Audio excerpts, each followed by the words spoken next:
All right. Welcome to the Cross Time College Basketball Show. First one of the year, college basketball show with a little bit of college football left. We're going to squeeze the juice out of it, the orange juice out of it for tonight's national championship. Crossroads Sports, Gametime Network, myself, D-Cot, JB, Isaiah. Gentlemen, happy Monday. How is everybody? Man, living the MLK dream, man. Off work. Got my four princesses still here. They leave today. Lots of relaxation and eating and getting ready for this evening's hell of a game tonight, man. JB? Man, I'm happy with the connectivity, non-connectivity issues that I have this afternoon, man. We worked a little, some midnight and weekend magic to so that, the broadcast wouldn't be interrupted on my end in any way, shape, form of magic. But like, no, man, celebrating MLK just like everybody else who, should be, got some, things cooking in the oven and all that, man. So, I also ready to talk some college basketball for sure. For me, it's a basketball world. And, coming off, NFL hangover from last night. I'm sure we'll talk about that as well. Okay. Isaiah? I'm doing good. I jumped in a little late, but got right in here before the intro. So I'm excited to talk some college hoops. It'll be fun to talk about. And then, we'll obviously talk a little college football. It'll be good tonight. Should be a good game. Yep, absolutely. Well, gentlemen, let's dive. I mean, we might as well put a little bow on it and finish her off. College football tonight, national championship, Indiana, Miami. I think the spread's down to 7.5 now. I seen it got up, started at 7, went to 8.5. Now it's down to 7.5. I saw. This could either be a blowout in the Hoosiers' favor, or it could be a nip and tuck game, close one with that Miami defense. And do we get a crazy old boy Miami quarterback stunner late, possibly? My personal opinion, I put the wagers on. I'm not going to go against Indiana. I haven't gone against them since the Iowa game. And I don't think I'm going to do it here either on the last one. But I think Hoosiers win. I think they cover the 7.5. I do. I think it's close to the first 2 or 3 periods. And then I think I see Signetti making greater changes at the half than what Diaz and the Hurricanes make in that. And all about that, the playmaker, right? D-Cot, we talked about it last week, that wide receiver, D-Cot, the Travis Hunter, you could say, of Miami, had just how crazy that he could turn a game. But, yeah, I think Hoosiers, I think they cover this game. I think Hoosiers get the championship, undefeated season. We'll go D-Cot next. That would be great. Like we talked about before too. I definitely want Indiana to bring it to hardware home, right? First university in the modern day era for both basketball and football to go undefeated champions, especially in college football. It's even a greater feat at 16 games. I'm old enough to remember when the season ended at 11 games. So now you're talking 16. So, kudos to the Hoosiers. I think it's going to be a closer game. I think number 10 for Miami, his name, I've been remembering his name and remember now I forgot his name, but he is an absolute difference maker. They're going to try to get him in space. And I'm telling you now, if the Hoosiers don't bracket him, he's going to create some problems for the Hoosiers all night long. JB? And, man, obviously I took the Hoosiers, man. Signetti and company have not lost a game. You cannot say about that on the other side with the other team in the Miami Hurricanes, man. They have lost games, and even those games, of course, in the far in the rear view, that is what, I expect a team like IU to kind of focus on. They cannot make a mistake. Even though Carson Beck, he kind of put a zinger out there, a media zinger. He told some reporter asked him, like, his preparation. He's like, man, I graduated 2 years ago. So, so he's played Carson Beck, we know, transfer from Georgia, all the time. He's played in a whole lot of, big games, man. So I expect, at least from his angle, to be, prepared, man, because this is probably his last chance to get anything on tape as far, as far as like, what the scouts, his next level, his next,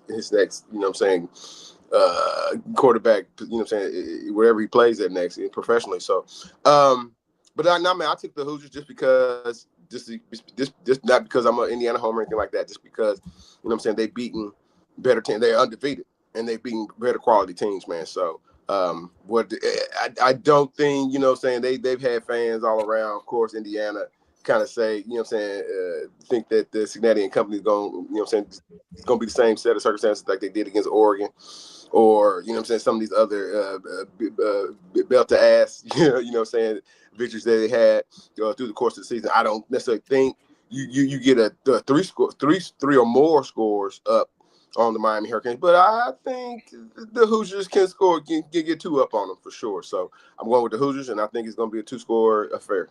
Let me ask you this: does it make you nervous? You talked about Miami's lost games; they had a couple clunkers here.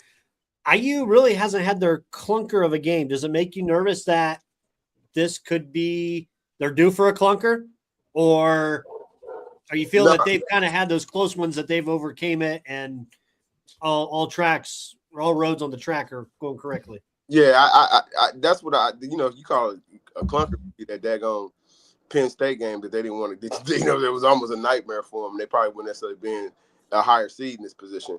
So like, no, I think, you bring up a good point, Brandon. It's kind of alluding to the fact that they haven't had any, to IU, this team hasn't had any real, like when they were down, they haven't never necessarily been down in the fourth quarter. They haven't experienced any type of attrition. So I don't, Brandon, be quite honest, man, it will be a tight game, maybe to the half for sure. But after that, I think that's where they kind of open it up at. Okay. Isaiah?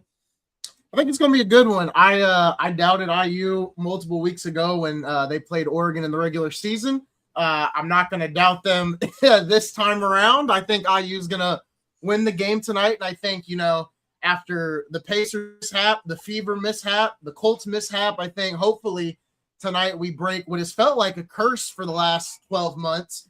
And we can break this curse, and we can celebrate for the next 24 hours or the next whole college football season next year. So I hope the Hoosiers can bring it home. And I'm nervous. I'm definitely nervous for sure. Like I said, I hope Mendoza's just sitting down and they've got him wrapped in like bubble wrap in a mummy type-esque way, because that's going to be the guy tonight. He's going to have to get it done. So I'm excited, and I hope he plays well. Okay. Hey, and another thing, I think we all kind of want to see the Big Ten win their third straight national championship, and just it puts a little pressure on the guy in the upper right-hand corner of my screen. Hey, look, man, for the 9,366 time, the only team in the SEC I like is Bama. I don't subscribe to the SEC is a better conference and Big Ten. I think SEC has more talent. Well, there's no thinking, it's a fact. You can argue with the NFL. Don't argue with me on that. Just look at the statistics there. But with that said, hey, if the Big Ten wins this game, that'll be a big win for those of us here in the state of Indiana and those Hoosiers for sure. What does it do for the ACC though if they finally get a national championship since the Clemson days? Does it do anything for the conference as a whole? Damage control for early in the year when they kept saying ACC was nothing. Yeah. Okay. Maybe. Okay. Yeah, that's a good point. They'll get a little bit more. You know what I'm saying? I respect them. Let's make sure that's because I respect the ACC, but they'll get, as far as football is concerned, they'll get a little bit more, I guess, credit. Like the next time they, you know what I'm saying, we're talking, will they get another team in for sure? If Miami wins, they get all the money. They get all the money, yeah. They didn't got share under the other ACC. That's motivation. Now talk about some motivation. Yeah. I'm sure the players gonna get a little bit of cut out of that too. Now that they're professionals, so to speak. I'm sure the players are playing for a little bit of extra tonight as well. For sure. Yeah, for sure. Okay. All right. Let me ask you this. I mean, I guess the spreads went back down, but how high would it have to be for you to take Miami? 8.5, like I took. I think it's going to be a closer game. I still think Indiana wins, but 8.5 with that hook, that's a big hook, man. I'm not the biggest bettor, so I can't give a fair opinion on it. But all right, here's an easier question. Maybe it's easy, maybe it's harder. Who has the more memorable post-game speech on an IU win, Mendoza or Signetti? Mendoza. Easy. Mendoza. When he's gonna say we're flipping national champions, and then he'll go on something else. He'll say Miami's a great team, and it'll be a great speech. And social media will, you'll see the positives, more positive than you'll see negative. Obviously, there'll be the haters there, but I'm excited to see the speeches as a whole. And then I think Signetti said it best. At the press conference, well, him and the Miami coach both, they were just like, we'll be national champions. Hopefully Signetti gives us a better reaction when the moment happens, if the moment happens, right? So it's going to be interesting to see what happens tonight. I like his reactions. I like. I do too. I like his stoic, all business. I like it. I mean, and I hope he continues to be that way tonight after a Hoosier victory. Hey man, be careful what y'all wish for, man. I think the Buffalo Bills didn't already call Kurt Signetti. Oh, there we go. It's a cold day. It's a cold day. You get fired. On it's Black Monday, man. It's a cold day. It's a real Black Monday. You feel me? But like that was a nothing burger. Nothing burger. Yeah, I don't. Well, hey, somebody gonna get called up, and like all these defensive offensive coordinators that's getting interviewed, and Mike McCarthy ain't gonna get no job. So somebody from the college ranks is going to get a call. This is what I'm sticking to that for sure. A call, but I don't know if they get a job. I saw Sig said yesterday or day before yesterday that he had made up his mind some time ago that the NFL wasn't going to be for him. And I got to take the man for his word, because everything at this point that he said, he's done it. And I see no reason for a 63-year-old coach who gave up $300,000 to be a wide receivers coach in Alabama, to go to a Division II school, to then say, I'm going to the NFL. He's at $14 million. Hey, if Manny Diaz, if you're the Dolphins, man, hey, he's a Hurricane today, Dolphin on next Monday. I can see that definitely closer than Sig leaving for sure. Yeah. So we'll see. College basketball, gentlemen, it is that time where everybody's starting to turn the leaf after tonight to college b-ball. The superiority of the Big Ten Conference, as DCOT will learn once again, doesn't matter what sport it is, the superiority. The rankings are out, new AP pool. So here's your top 10. Arizona 1, UConn 2, Michigan 3, Purdue 4, Duke is 5, Houston 6. The surprise team of the year, you can say right now, Nebraska at 7. Undefeated. Gonzaga 8. Iowa State loses and drops all the way to 9. I thought that was crazy, dropping all the way to 9 personally.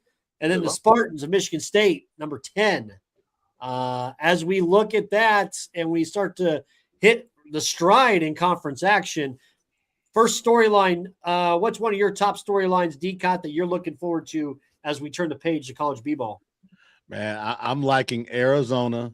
I'm liking everything that they're looking like right now. I think Koa Pete is going to continue to rise in the second half of this season. I think he's going to be a man amongst boys. And I look for Koa Pete to put his stamp on the Pac-12, 14, 17, wherever number they are right now. And I just think that Arizona, while undefeated, have the most complete team. They may not be the most talented from 1 to 10, but I think they're most complete and led by Koa Pete. I'm a big Arizona guy. Seen them a couple times, start to finish. Very impressed. Okay. John? You said one story? I said, give me one of them. I know you got plenty. One of them, man. You gotta like what you like out of the Miami Redbirds. You know what I'm saying, and out of the MAC. You know what I'm saying. Finally got ranked. I've been banging on the door for them when they was 12-0. Coach Steele kind of came out and said, "Hey man, we can't get, it's always, man, you can't get guys to play you. You know what I'm saying? The big 5, Power 4, Power 5 to play you." So they finally got ranked. They'll probably cut a swath. They might take a loss. You know what I'm saying? Kent State's a tough out. You know what I'm saying? Ball State at home's always a tough out. But they'll probably cut a swath like none other in MAC play. And still got to win the daggone, the MAC tournament to get into the NCAA tournament. But like, if any mid-major is going to cause any type of stir this year, it will probably be the Miami Redbirds once they kind of transition through their conference play and get into the tournament, because they're making the tournament. Okay, Isaiah. Yeah. I wouldn't disagree with that. I think the one thing I've been keeping up on is Butler, because they've been the first 4 out for a couple weeks in a row now. And they're not playing bad. They got to continue to roll. And the Big East has always been a tough conference, obviously with UConn in there and whatnot. But I think if they can continue to roll, I think they'll eventually get into the tournament. The two teams that I am interested in a lot is Texas Tech and BYU, who are 12 and 13 respectively. Obviously, BYU, I don't need to speak much about because we've talked about AJ DeBonta and BYU at length on our show. But Texas Tech has only been a team that has gotten stronger and stronger year over year as a basketball program. And JT Toppin, longest active double-double streak in D1 with 7 straight. So I like what Texas Tech looks like this year. And, there's a lot of teams that I could talk about, but I think particularly those two teams, I think are in decent spots right now. Texas Tech 14-4, BYU 16-2. I think Texas Tech is maybe in a little bit more trouble than BYU is with the 4 losses, but I still like both of them right now. It's crazy that Kansas is the 6th, maybe 6th best team in the Big 12. I didn't think we'd ever see a time when that was the case. Yeah, with them. For me, gentlemen, I'm gonna keep the storyline a little bit close to home here. The Purdue Boilermakers, 17-1. They say if there's ever a year, it's got to be this year, right? You got the Final Four in your home backyard, down the street. Deeper team, I would say, than the team 2 years ago that went to the national championship against UConn where they lost. I think it's a deeper squad. I think they gel a little bit better. They've had some adversity games this year. Obviously, their loss to Iowa State at home was a huge one there, and they got blasted. And then they played some athletic teams. The Bigs against USC were very athletic, and it kind of gave TK or Trey Kaufman-Renn some difficulties there. Boilermakers were down in that game the other night against USC, battled back Saturday night to get a 5-point win on the road there. You like to see it. They got a big one Tuesday at UCLA there at Pauley Pavilion. And then they've got Illinois ranked team, and then obviously the rivalry that always it doesn't matter how good or bad these teams are, it always seems to be you can throw records out with IU. Playing them Tuesday night, that following Tuesday down in Assembly Hall. So I'm going to say mine is Purdue, because not only for them, because we thought, hey, this would be their year to be that Big Ten powerhouse, but now they got competition. Michigan's looking strong as can be. I think the luck for Purdue is they get to play Michigan at home this year. You only got to play them once, and you got them at home on a Tuesday night in February. I'm going to be at that game covering that one, so I'm definitely looking forward to that one. And then also Nebraska. That's just how good Nebraska. You have to go to Nebraska. I think that's going to be a marquee game on February 10th for Purdue, just to see, how good they are really against the top 10 of the Big Ten, but then also just how good is Nebraska. Can they put a team that's within the top 5 away? Yeah. So I can see that. It's more. It's not the pain. Like we know, D-Cot likes the SEC, man. It's not that the SEC ain't got good teams. You got a spark. You got some spark plugs down there in Vanderbilt. That's a good team. That's what I'm saying. Even though they took a loss against Florida, they took Florida to the end there. You got go back to the Big Ten. Let's not forget about. I know Iowa took a loss, but they're not going away. Wisconsin hit some buzzer beaters this past couple weeks, and got they beat Michigan. You know what I'm saying? Let us not forget. So you know what I'm saying. This the middle of the pack of the Big Ten ain't necessarily going away.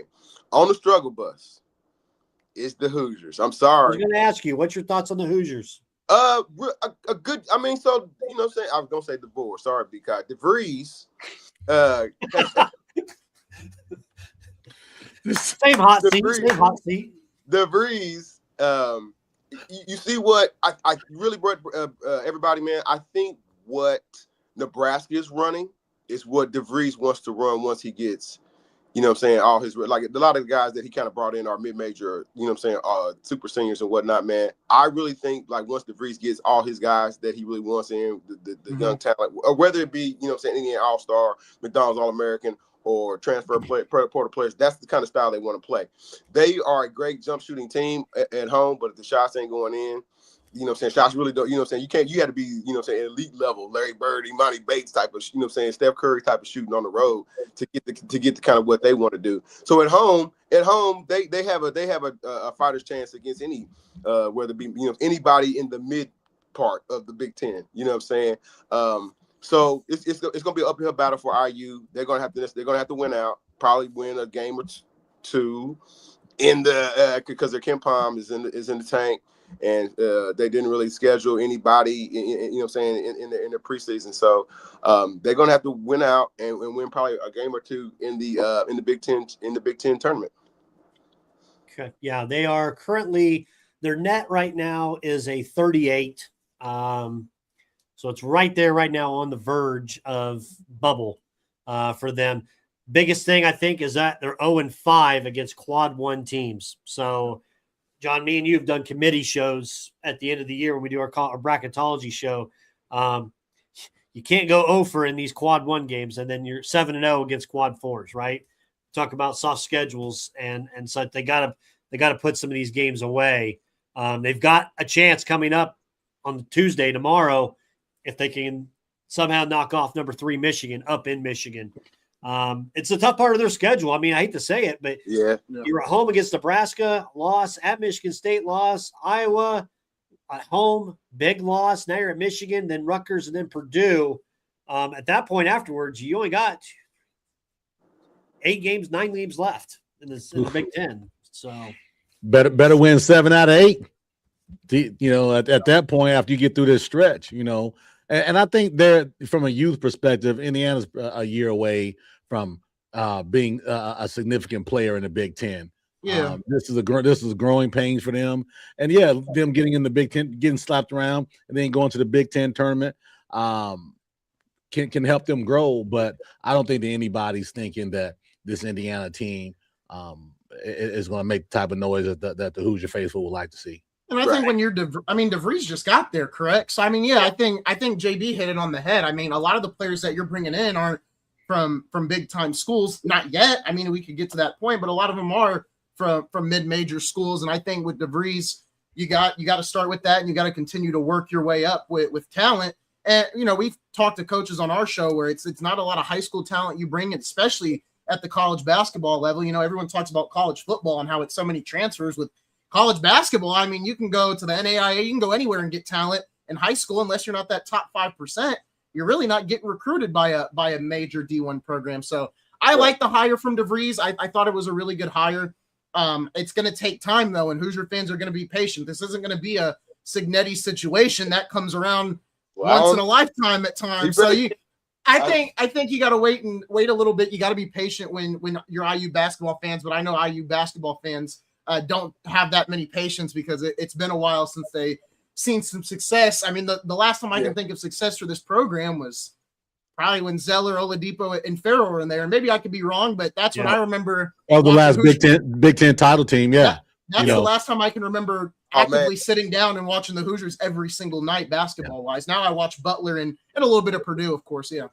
Somebody in the chat said horrible hire, man.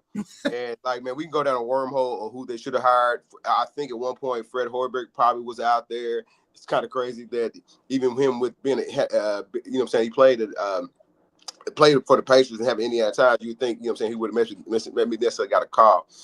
Excuse me, Porter Moser. You were big on Porter Moser. Porter Moser, who took the same here.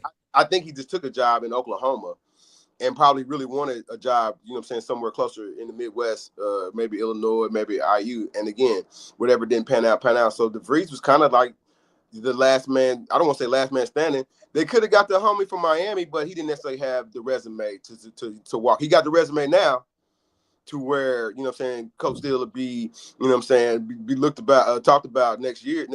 You know what I'm saying, what can you do for us out here in the Big East? You know what I'm saying? They were really late with Dusty May, like the commenter said, that Dusty May should have been that would have been the home run hire if they didn't waste time with Mike. They thought he was a little too early, right? So it's just like in other sports. I don't know how it's probably better to be a little too early than a little too late.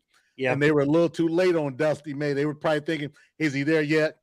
I mean, he's from here. I hear JMV talking about Dusty May all the time from his neighborhood, right? And they're from the same hood, right? Yep. So I think they fell a little too soon, but I think the Hoosiers need to go Coach Calipari. Man, Well, listen, no. Hold on, wait. Man. I'm not saying get Clip Coach it. Calipari. Clip No, that. listen. That's the most outrageous thing. No, we've heard so listen. far. No. I'm not saying get Coach Calipari, but do what he did when he went to Memphis.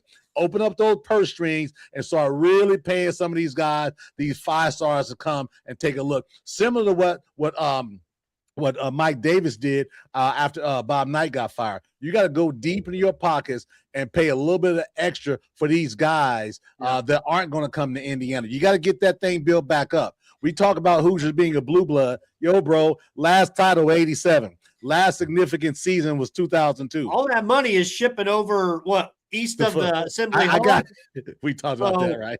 Right. But you follow what I'm saying, though, right? But you're going to have – listen, the players of today aren't saying, "Woo, look at those candy striped warm-ups. I can't wait to play for this school." No, you're going to have to go deeper than other teams to bring that up, and then give yourself a 3 to 5 year deal, and then you can maybe level set it. That's easy to say. In Big Blue Nation, the rivals from down south did the exact same thing that you saying, and Mark Pope is on the brink. I mean, he got some. The last 2 games they won. But, a couple game, man, they looking at Mark Pope like, hey, man, what are you like? We going to get Patino maybe back. Maybe he ain't him. Maybe they felt it since he was a Kentucky, player, and maybe it's not working maybe because it's Pope. In all these situations, when we talk about college basketball, let's retract. You got to have guard play, and you got to have elite level guard play. You can have great big man play as well, because you got to have somebody block, block shots and rebound as well. But if you don't have great guard play in this NCAA field, whether it's Big 10, A10, American, ACC, you're not gonna have primary success. The reason why a team like Butler has struggled is that they have offensive players and they got board crashers. There's not a Ronaldo Norad on this roster. There's not somebody that can bring some type of calm from a point guard standpoint to this roster. When you transition over to like Michigan State, they got big explosive plays out of Cohen Carr kid, and they got some some thud hoppers and rebounders, up front. But at the end of the situation, it's Fears who kind of brings them back down to earth. The brothers killing, right now with New Orleans. So you got to have elite level. I kind of concern myself just a little bit with Purdue and the overextension. Not necessarily overextension, man. He's still a young guy. Braden Smith, their backcourt health, going long term. When you talk about Duke, I don't know, man. I don't know if Brandon. I don't know if the point guard play is there just yet. I don't know if the guard. That was what I was going to say. That's one of the premier programs where I don't believe the point guard play there. I think it's a lot more of that small forward, big man, and that's where I think Duke's going to get in trouble when you get in the NCAA tournament. I know me and you are the Dukies.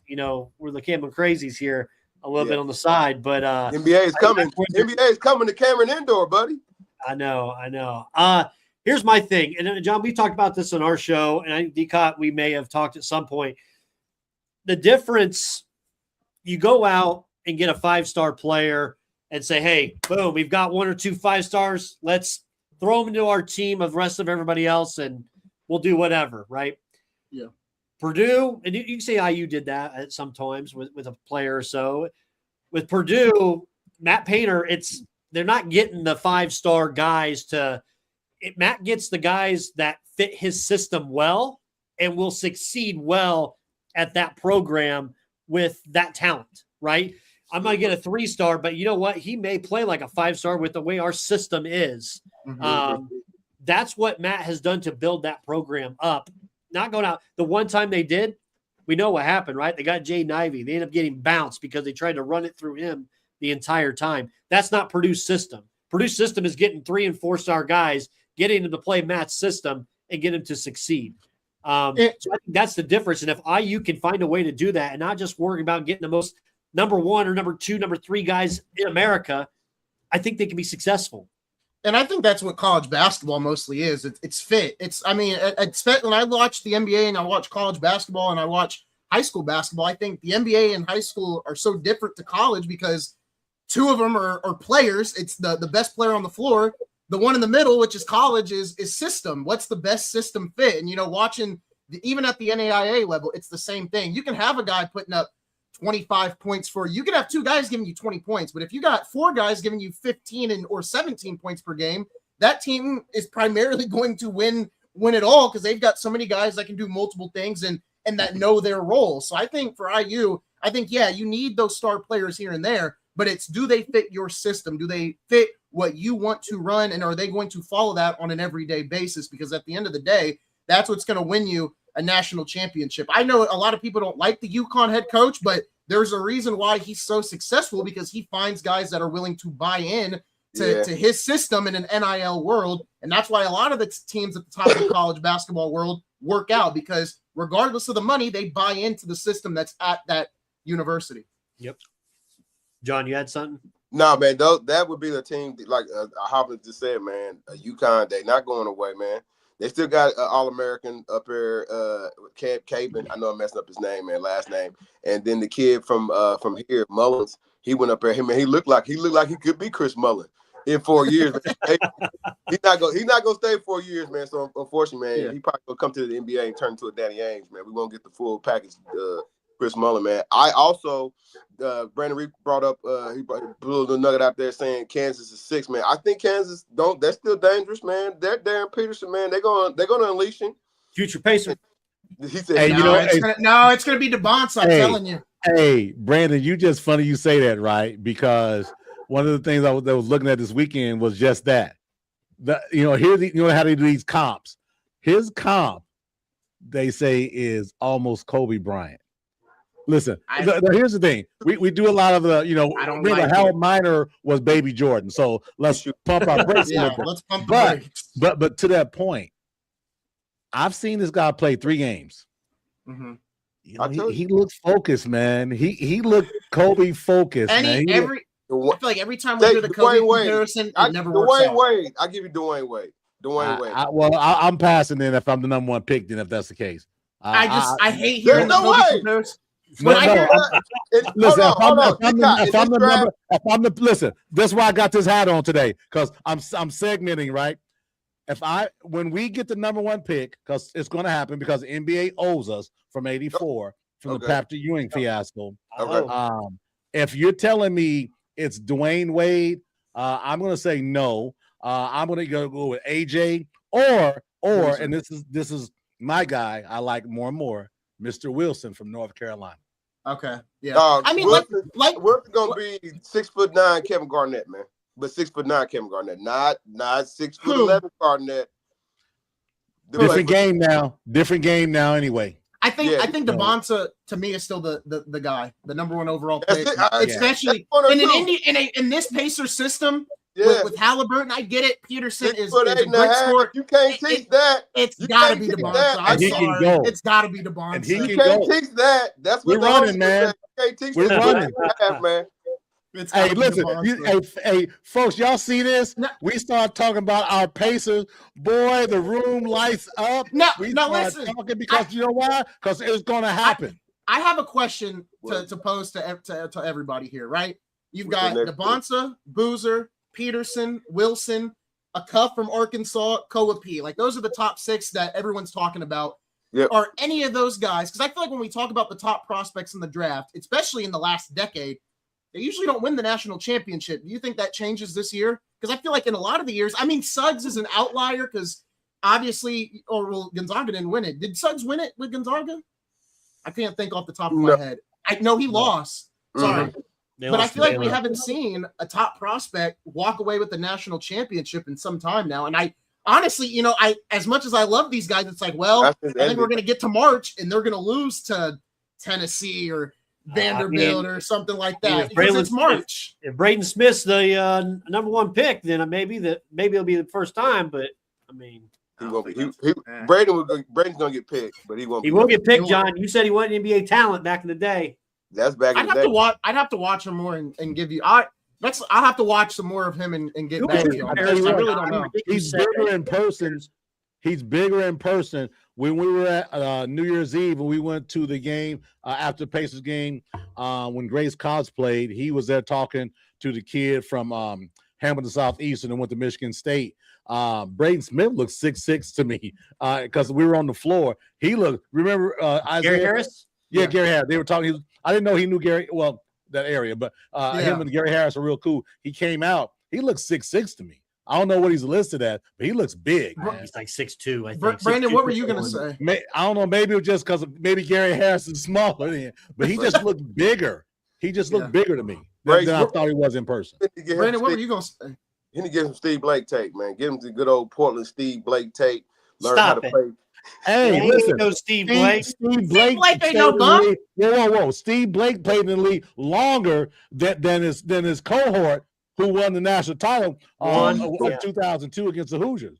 No, that's not a knock calling the guy Steve Blake now. I do double-digit years in the NBA. Blake tape, man, for sure. Yeah, there's no knock. There's no knock now. I like the Garnett comparison for DeBonsa. If that's what JB said earlier. No, talking about Wilson.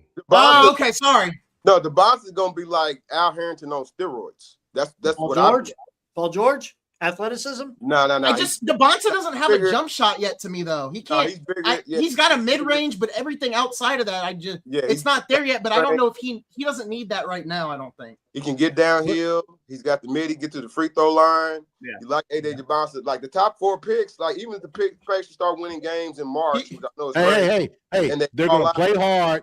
JB, they're playing hard. We're winning too many games right now. We haven't winning stuff. Listen, don't be going to winning stuff. Has anybody watched Houston play? They got 3 guys that you're going to want. They got 3 guys that the Pacers, anybody else, Toronto Raptors, Atlanta, whoever's going to want, man. Yeah. So there's a lot of talent. I want to wing. I don't want a backcourt guy because we got a solid backcourt. And what I don't replace Mathurin. But isn't guard?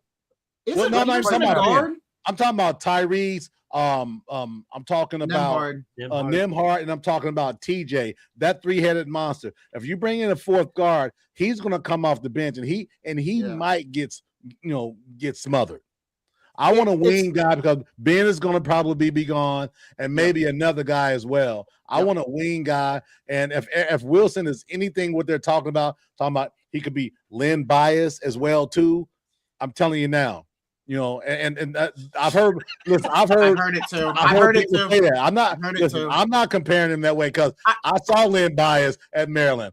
I'm not going there yet. He's very good though. Yeah. Hey, DK, you want to bring your boy home? He looking lost up there in Milwaukee. Hey, you know what's funny? He can stay home. How about Jay Huff a couple nights ago? He looking lost up there in Milwaukee. He had a nice game. Listen, like I told y'all when we start this thing, he's going to regret. This is back in July. He's going to regret going to Milwaukee, and the Pacers are going to regret lowballing him. And it's coming to fruition. He looks lost. He looks unhappy. He looks uncomfortable. And it was all because, hey, they gave me this low ball offer, and I'm going to show them. Sometimes, that person you spent 10 years of your life with, they ain't so bad after all, on both sides. I think it was a mistake on both for the franchise of the Pacers and on Miles Turner. And I said on our show, 5 years, they're going to both regret it. I think, what was I going to say? I think if you're Indiana, I agree. You don't need to draft a guard. And I look at Peterson more as a guard. I think he'll play shooting guard most of his career rather than small forward. And you don't need a guard. I think it is DeBonsa or Boozer because I get it. Caleb Wilson is if you fall out of the top 5 and you can't get Boozer or DeBonsa. But at the end of the day, falling out of the top. I'm just saying that. But crazy. Stop it now. I think it's DeBonsa. I think it's DeBonsa or Boozer, one of the two. If you don't want DeBonsa, fine. Okay. Top 4. But either way, claim it. Come on, fellas. Isaiah, the only reason why I say Boozer would probably be 3rd is because the style of play. I agree that he is excellent at the NBA. Don't necessarily play no more. You know what I'm saying? He can stretch. He can be a stretch 4. In the old NBA, right, 90s, he'd probably be, power 4 center, no problem. Foot in the paint, no problem. I just don't think that with the style of play. Half as good as his dad? I haven't seen the jump. Listen, man. Somebody came on. He came on, man. I don't think some of these second-year dudes, he's incredible. He's incredibly more explosive than his dad. But his dad had a great touch with the shot. So I think what is the difference between him and his dad is Boozer can be more of a playmaker all around more than Boozer. When I thought of Boozer, especially growing up, He looked to me more as like, you know, a guy that can work in the post and then a little bit of a lob threat as well, where I think his son can create his own shot, can be more of a playmaker. Now, I do think if we're talking he's more athletic. If we're talking ceilings, I think he's probably got the chance of being just a basic stretch four where Peterson and DeBonsa to me can reach an all-star level. Caleb Wilson as well. I think the Boozer does have, from just watching, I think the Boozer does have the more risk of this guy could just be a role player, a Brandon Ingram, a Julius Randle. Like he does give me those. Walk into 1 or 2 years of an all-star. He does give me those worries, but being a Julius Randle and a Brandon Ingram who can Julius Randle points isn't a bad thing. Like, I'm not saying it's a bad thing, but I think he has the potential to be an all-star. Don't get me wrong. Speaking of Julius Randle, you all remember when he was in Kentucky, he was a post player only. He was around the rim guy only. Now he can do anything. That's what I'm saying. He's always at the These guys' games have evolved, right? And that's why I don't want a guard, right? And I'm talking about a guy 6'5" or under, right? Because I just think from a wing, the way the game is being played, especially with that bad dude that we've got down there, downtown Indianapolis, named Tyrese, that's coming back. Hey, we getting out going, man. We're getting out going. We're getting up the field, up the court, man. We're throwing lobs. We're protecting the rim with guys with 7-foot wingspans. Yeah, man. We got breaking news. I was just about to say, I was like, we got breaking news. You want to break it? Go ahead.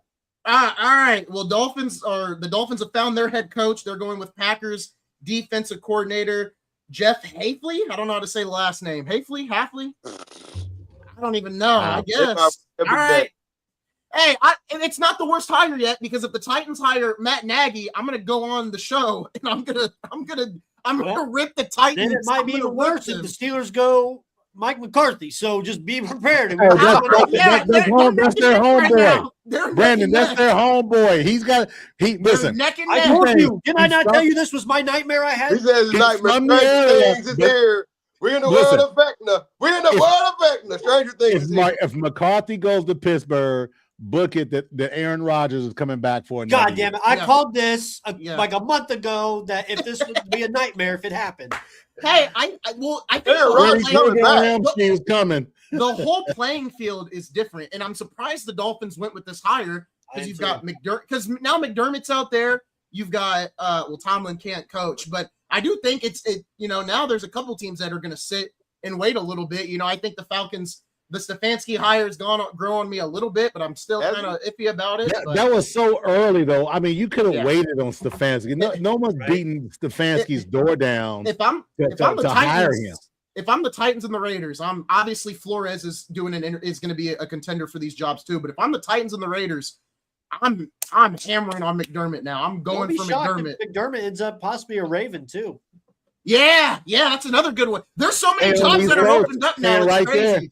Less than 100 miles from the crib. I mean, that ain't. Oh no, it's Buffalo, not the Giants. They need to go back up to South Bend, man. Somebody need to take up another $75 million in bags up to the Rudies. They're Irish. They got that money. And tell Freeman, hey man, find another coach in waiting. 20 years in Pittsburgh, he'd have. We'll even bring Brian Kelly back. So JB, the problem there is if Freeman has to understand, you have to play your games even when you're not in the playoff. So that's going to be his biggest thing. That will be a challenge. That's going to be his challenge. They'll be all right. They'll be all right. JB, I got to ask you. We were there on Saturday. We got to see IU Indy take on Detroit Mercy. Shout out to IU Indy, of course, and as well as Luke Boso, athletic director. Nice enough to see us, get a nice photo with us. Scoring spurts, man. It seemed like right now they were scoring like crazy, 100 points a game when we first saw them early in the season. Yeah. And now they're getting those spurts IU Indy is here locally where they can't put the ball in the basket. Yeah, just kind of struggle bus on Saturday. They was blowing up the Detroit Mercy out. For the first 20 minutes, I felt like, and then a couple critical timeouts, man. What you can say, man, is that Detroit Mercy is well coached because there's 15 coaches. They have 11 coaches. 11 coaches, D. What was that post I saw? If you got 12 coaches, you got none. They got 12 coaches. Those 12 coaches run against the team. I guarantee they do. 12 versus 12. So, like, man, just one, the atmosphere at the jungle is always great. We sat behind the, Detroit Mercy's bench, man. You get to hear great interaction from the coaches and the players. You know what I'm saying? We made some new friends in the Detroit Mercy assistant coaching line, man. Yeah, as things got tight. Didn't Ray McCallum coach there? 3 seasons ago. I think he's at Tulane now. Tulane now. Mike Davis was there. That's my guy. But Mike Davis was there a couple years ago. But no, man, they got a solid program. They came in, didn't want to lose. With 59 seconds left, one of the assistants told the security bus driver, warm up the bus. You know what I mean? We did have a moment, like I said, man. My guy's little board kind of flew up in the air, and it was almost hit JB from the head coach when he threw it. Yeah, the head coach threw his clipboard, and it was almost Detroit. It was almost Indiana, Detroit, Mouse Part 2, Mouse in the Jungle. You know what I mean? But you need Ron I test with you, man. I'm east side, man. Linwood, Sherman Drive, Forest Manor, man. We don't need Hey, don't forget Cash Barker Center, JB. Yeah, Brightwood, 7-Eleven, Richard Market Basket. Let's go. Lil Butch, Church's Chicken. What you want? Hey, we're paid. Hey, man, we ain't getting paid for these sponsors now. Hey, some of them people ain't there. Hey, but that's the hood, though, right? That's the hood. Yeah. Good stuff, man. Question for you, John, and actually for everybody. We can go around. I'd like to know. A lot of people charged recently this past week with the points shaving, with the sports betting. John said you need to take away all the prop bets for college basketball. Just take away that. You can keep your totals and all that. But, man, I think I think as the NCAA, man, it's open season right now, and they're not putting certain parameters on a lot of things. And I know there's algorithms that are catching these players doing it, but I think it's a little bit more deeper still than what we just saw with these dozens charged recently. DK, your thoughts when you saw the news break? By the way, mind you, when this news broke, the guy was indicted. One of the guys played the night before. When I saw this, I said, "Here we go again." And my thought with that is for me is simple. I don't want to take away the prop bets because I don't think they'll take away the prop bets. Why? Because it's too much damn money, right? Money moves the needle. But to that point, from a regulatory perspective, they've got to be better. And if they don't become better, it's going to continue to happen. What happens after every tough game, bad call? What I see on social media, all the platforms, X, Instagram, Facebook, whatever, Vegas made the call. I see that so often now. Vegas made the call. Vegas made the call. People don't have the confidence, but yet they're still putting their money down on the same thing they say is a scam. Now, you don't want to talk about, definition of insanity. You say it's a scam. You say Vegas is out to get you, and you just drop $500 on the scam. So, I until it's a regulatory perspective, I think it's going to continue to happen. But here's what's going to happen. Guys are going to continue to get a little smarter, though. They're going to get a little smarter and a little bit more coy. These burner phones, and a lot of these guys know people all across the country. That's what's going to happen. Yes, it's still going to happen, but I think less people would get jammed up because guys are saying, man, they're on it. So that's what I think is going to happen. Isaiah? Man, I don't know. Like I said, I'm not a big sports bettor, but I think with the players and everything else, we see it more and more people the players just being involved in these bets and everything else. I think Daryl makes a good point. I think, nobody's going to stop doing it. I think it's only going to get worse. And I don't know how you particularly change these rules. And because, when you're watching sports, you see Bet Sports 365, DraftKings, FanDuel. It's on ESPN. It's everywhere. ESPN. So, I get it. Should the players be betting on their own games? No. Can they be allowed to bet on the Rockets and the Spurs if they play for the Thunder? Sure. I just betting on your own game, I just don't view as correct, because then it's like, all right, well, hey, Daryl, I'm gonna put up 10 points tonight, bet the under or something. It's like, yeah, of course I can get away with that, but you're never gonna be able to police this. Obviously, if people get suspended for it, everyone's got their own opinion, but it's a slippery slope that, quite frankly, just isn't going to get dealt with, because you can't promote betting and then punish your players for betting. I just don't. It's very hypocritical, to be honest. Don't bet on your own game, But how do you really stop that from happening? You can't. So But you can control that the most, though. That's the thing. Yeah. That's why they bet on their own games, because that's something that they have a real hand in versus, a hope. It's slippery slope that active players. So NBA, for instance, active players are getting promos and stuff that you're seeing on these DraftKings. LeBron James putting out his NFL picks for every Sunday in these DraftKings commercials. You're graying the line, regardless if he puts any NBA bets in ever or anything like that. Yeah. But He's saying he supports it. He's saying he supports it. Yeah. John? If we're talking about sports betting, man, that is a big no-no all the way back to Dewey Williams 100,000 years ago when he point shaved for Northwestern.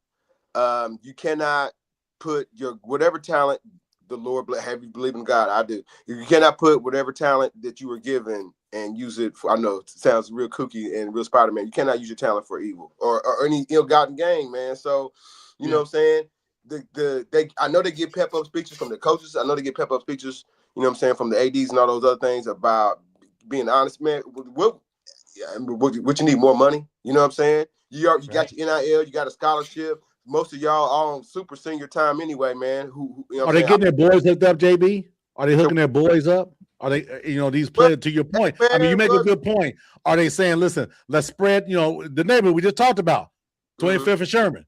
We got some people we want to take care of too. There's a better, there's a better way to do that. It's a smarter way to do that.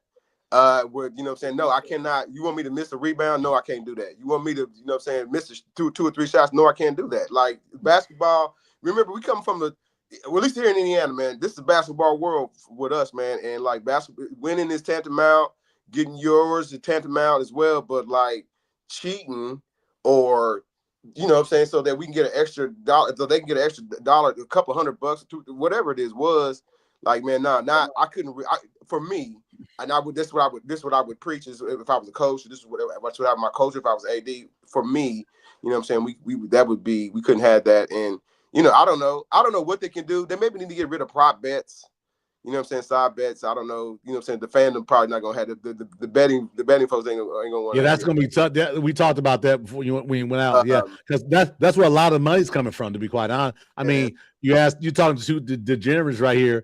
Well, one, but my point is there's a lot of prop bets out there. In their mind, you betting on assists, rebounds, and steals. So in their mind, that's not stealing, man, but or being dishonest, man. But like, nah, man, people spend their hard-earned money to pay for tickets. There's a lot of people that work these concessions and put all these games put this together. There's a lot of TV, and I get it. You see all this money around, all this stuff. You want more, and how can I share it with my people on the outside? Shoot, man, get them a media credential. Tell them a podcast, something, man. Other than putting yourself in a position where you're gonna lose your credibility. Not only you got some money, but you're gonna lose your credibility to further your career, whether it be on the court or even behind, as a coach or whatever, or as a TV broadcaster, man. So like, for me, I wouldn't do it. That's what they kind of need to put. I get it. Money is the whatever, but like, man, no, you want to long stand career for sure. Okay. Final thoughts, gentlemen. First college basketball show. We've got plenty more. We got to have our bracketology show and incorporate it with you guys as well. I think that'll be huge there in March as we do it. I'm starting to get everything prepared for my bracket. I always do a bracketology. We always send it into the bracket matrix for our scores that we have for there. So I'll be getting my brackets all set up to be built for top seeds and such. So I'm looking forward to that. That's kind of my final thoughts. Looking forward to it. I'm really excited for college basketball. I'm excited for the end of college football tonight. I know D-Cot's going to be sad after tonight, but don't worry. We're going to spoon feed him college basketball and eating some of that Big Ten love up here in the Midwest. So we're going to be doing that. So listen, I'm a Big Ten fan tonight. All right, serious, point blank. If it's the Hoosiers, again, just like the SEC, I've only Alabama. Big Ten's only one team. That's Indiana. Hey, real quick. Oh, go ahead, Daryl. So to my point, Let's go Hoosiers. Let's win the game. I don't care if it's 1 point or 51 points. Yeah. Win the game, but let me take that back. As long as it's 8 points or less, and there's an over. I apologize. You got to cover. Win the game, 38-30. That means I'm gonna have a good week this week. Brandon and JB, I know you guys watch a little bit of racing. Both of you guys do. What are your thoughts on NASCAR changing the playoff format back to the chase? Do you guys like it? Did you guys not like it? I'm curious what you guys thought, because I know you guys watch it more than Daryl does, and I've been a NASCAR watcher since I've gotten into the sport since I was little. I was a Jimmy Johnson fan growing up, and I can't help but be way more excited for this season than I've had in the last probably 5 years. Yeah, absolutely. I'll date it back when Rusty Wallace was racing in there you go. 91, 92 for me. Much needed. Yes. Just because you don't get your win and your end type of thing, yes, and you get a coast and say, hey, you know what? I'm just going to coast through the season and then get to the playoffs, and we'll go from there. It makes it every race worth trying to matter. It makes Daytona 500 now, and if you look at it a certain way, it makes it look like it is the greatest race on earth to win. You want to win that race. I think it will finally. I think it'll take back its spot as the most viewed race in America. I think it'll pass the Indy 500 this year with the change. Oh my! And if there's not a rain delay, the rain delay has also stumped it the last couple of years. Yeah. I think if there's no rain delay and everything starts when it starts, I think it'll take its spot back. It'll never take over the Indy 500. Stop. It has multiple years. No, multiple years. They traded it back. I'm talking this from a history perspective. If you say racing, there's still the Indiana 500. Yeah, you got a good point. I'm just talking about TV ratings at the end of the day. But hey, look, man, don't be hating on Indiana, man. I'm not. Brandon, last part. Best name in NASCAR history. I say Dick Trickle. That's what I was gonna say. Still Dale Earnhardt, but it's fine. That's fine. Fine with me. Best name ever, Dick Trickle. Hey, wait till you get about over 40. How about Cole Trickle? Yeah, that's got to dig you deep if you know who Cole Trickle is. I do, yeah. All right. Rowdy Bird. No, I like the format. I'm glad it's not called the playoffs. I'm glad it's back to the name of the chase. That sounds more NASCAR racing themed. The playoffs was always so stupid to me, so I'm glad it's. I'm glad we're. I will say this: I'm really excited to see what Connor Zilic does this season. I'm really high on this guy coming in as a rookie. I think he can make some noise and make some noise quickly as a rookie that we haven't seen the likes of in a little bit. Yeah, I think it'll be interesting. It sucks for Trackhouse, right? Because they put Shane in that road course. They put him on the team for road courses for winning your in, and it's like, well, now he could win 3 races, and if he doesn't race well at the ovals, he's not going to be competing for the championship. So, and I guess that's why they didn't go to a full 36 races. Is some of those drivers having their contracts, you have to make the top 16, and they have some requirements in there. So I also don't like that the chase is 16 drivers, but I get it. There's contracts and TV stuff in there that probably made that the way it is. So, but it's going to be fun. I think there's more legitimacy. There's going to be a lot more legitimacy to the champion this year than there has been in years past. Obviously, Larson was deserving this year, even because there's guys that like did the standings like for the Winston statistically format, he deserved it. Yeah, statistically he was supposed to win it anyways. So we'll see what happens. Hopefully Hamlin can get the title before he retires in the next 2 years. My last two with that is on the NASCAR side is I do like the All-Star race going to Dover this year. I think that's going to be unique. You can beam it up. Yeah. You can go it there. And B, the clash that starts the season, get that shit away from Bowman. Take the shootout back to Daytona. Yeah, I wish. Yeah, I mean that's a good point. Either do the road course or do the oval or do something or bring back speed weeks. Do speed weeks again like it was in the 90s. I mean, I don't know. I don't know. So anything college basketball wise, Isaiah, to finish? Go Butler. Go Butler. Okay. I'll be watching them. JB? I'm always watching college basketball, man. So, you know what I'm saying? Let the world know, man, it's a basketball world I'm watching, man. But, hey, man, going into this week, Brandon, I'll be watching heavily, man, intently, man, because 2 weeks from now it's going to be the NBA trade deadline. And, we got I don't know about major players moving, but we got some players probably moving, man. So, yeah, I'll be on that. Come on the show, JB, Come on the show. Perfect. Talk NBA for sure. Do you guys want to promo anything before we go? Tonight, 11:15, College Football National Championship post-game show. Oh my goodness. That is when we will be going live for that. So we will be doing that tonight, and we'll also recap the games from yesterday a little bit as well. The divisionals. It may be earlier, I may 11:15, join depending. bed. I don't know. We'll see. You Hey, said listen, what? I got an early start tomorrow, but my drive in tomorrow is about 28 seconds, so I might be okay to run a little bit late tomorrow. Send me the link. If it's good tonight, I might hop in bed and just do a real quick shot. Listen, I'm real talk. As soon as the game is over, I'll be damned if I wait till 11:15 if it's over at 10:45. JB be on 11:45. Well, I had to get everything ready and Right. I got a power computer right now. 5 minutes after it's over, we're going to be live. Pretty much. Yeah.